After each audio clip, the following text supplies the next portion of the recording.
Combating writer's block is something that every writer has to do at some point or another.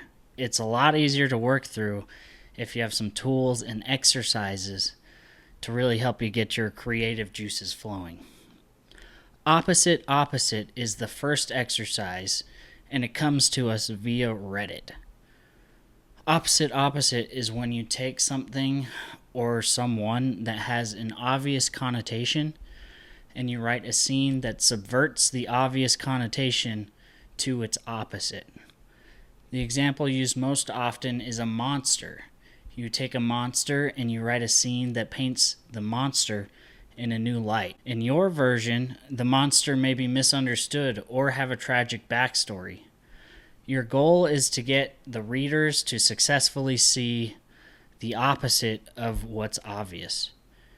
You don't have to do this with a monster. If you're looking for a challenge, you could do something like a sloth. Usually they are connoted as lazy and slow, because they are.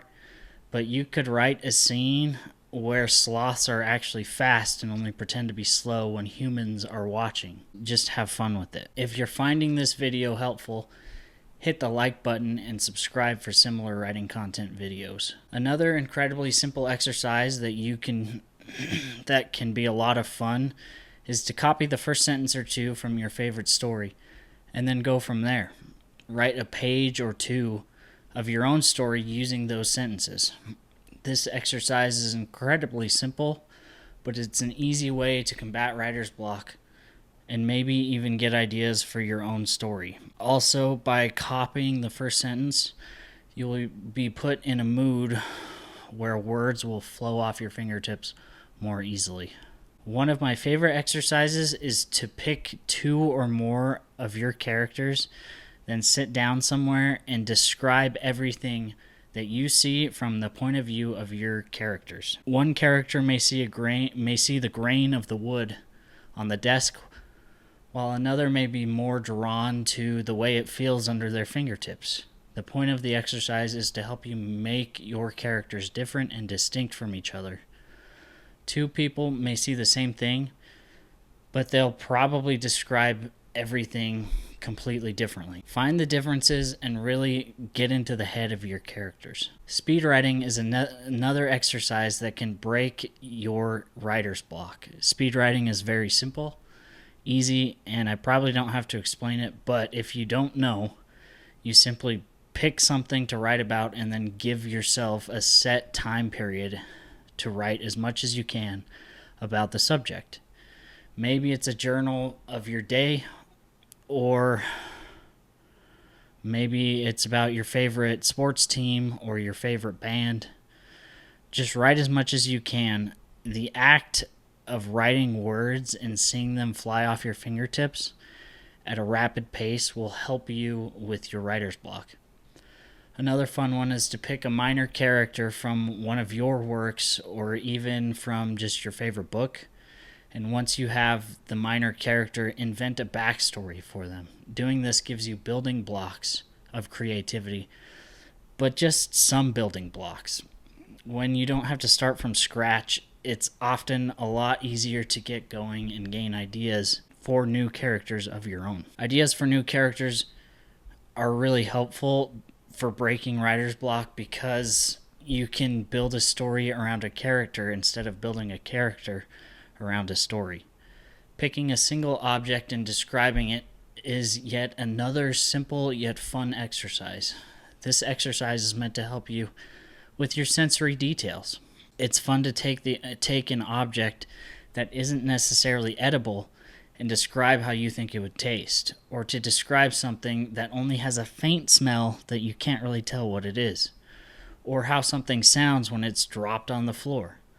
There are tons of different descriptions, and this exercise will help you with your descriptions, whether you're describing the taste of a dingy dark room or the sound of a brick smacking into someone's face. This exercise will help you have some fun as you describe objects. Few exercises are better than simply reading good writing.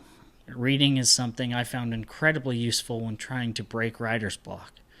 For this to be effective, though, you really have to read with the intent of stealing ideas. Obviously, it's important not to plagiarize, but you can steal ideas from other books and make them your own. A good way to do this is to find pivotal decisions that the characters make in whatever book you're reading.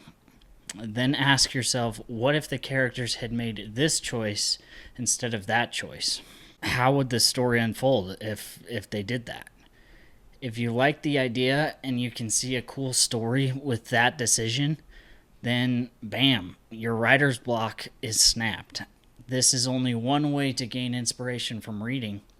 You can also try stealing the setting of the book and make your own story from that. This is only one way to gain inspiration from reading. You could also try stealing the setting of your book and make your own story from that. Let me know in the comments below how you get ideas from what you're currently reading. If you're really stuck, you can try reading a chapter of any book and then rewrite it in your own words. You likely won't be able to use this in a story of your own, but it helps get the creativity flowing and can help put you in a state of mind where ideas are flowing. As I said before, sometimes all you need to see is words coming off your fingertips to get your own ideas, and this exercise provides an excellent approach to get words down on a page because it gives you direction. Hopefully this direction will lead to ideas of your own. If you struggle with ideas, I'll post a video about generating better ideas at the end of this video. One of my favorite ideas for an exercise for breaking writer's block is to write a fan fiction chapter. Like copying a chapter in your own words, writing a fan fiction provides direction. It's easier to write when you don't have to build everything from scratch. And again, as you write, you will find ideas of your own. Many great books actually started out as fan fictions and then were turned into their own books.